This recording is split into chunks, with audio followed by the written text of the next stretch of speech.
Rũhonge rwa magoti nĩruo rũgitagira ihoto cia mũingĩ na njĩra ya gũtuithania macira marĩa marĩ kuo naihenya na kũmatuithania na kĩhoto. Ona kũhana oro ũguo, rũhonge rũu nĩ rũkoretwo rũkĩhakwo ndoro nĩ ciĩko cia ungumania na kwĩgucia kwa macira, no rĩu maũndũ mahota gũcenjia angĩkorwo mĩario ya mũcirithania mũnene Martha Koome nĩ ya gwĩtĩkio.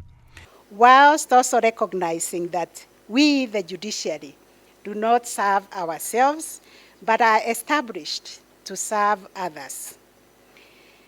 The judiciary, under this leadership, will therefore be focused on opening and broadening its doors to litigants and rendering justice to all who seek it within our borders. Itanya rĩa rũhonge rwa magoti nĩ gũthikĩrĩria na gũtuithania cira ihinda-inĩ rĩa mwaka ũmwe, no kũringana na riboti ya Commission ya wandĩkani rũhonge-inĩ rwa magoti JSC, gĩcunjĩ kĩa 55 kĩa macira marĩa mothe matwaragwo magoti-inĩ matiganĩte maninaga mĩaka 3 gũtuithanio.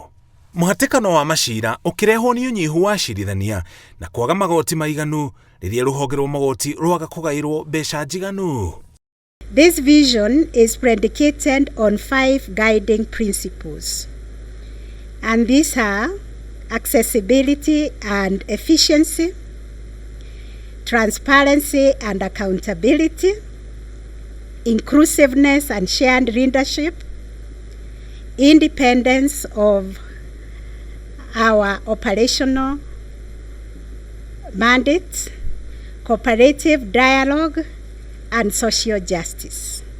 I support the vision, the one championed by Her Ladyship, the Chief Justice, for an independent and adequately resourced judiciary that has a positive impact on the country's socio-economic and human development. I hope that the rest of us support it. Rĩu mũbira ũrĩ moko-inĩ ma mũcirithania mũnene Martha Koome wa gũtigĩrĩra nĩ atabania mogarũrũku rũhonge-inĩ rwa magoti na gũteithĩrĩria mũingĩ kuona kĩhoto na gũtiga mogarũrũku matakariganĩra rũhonge-inĩ rũrũ. Ngiribotera Inooro TV, njĩtagwo Mũriũki wa Mũcoki.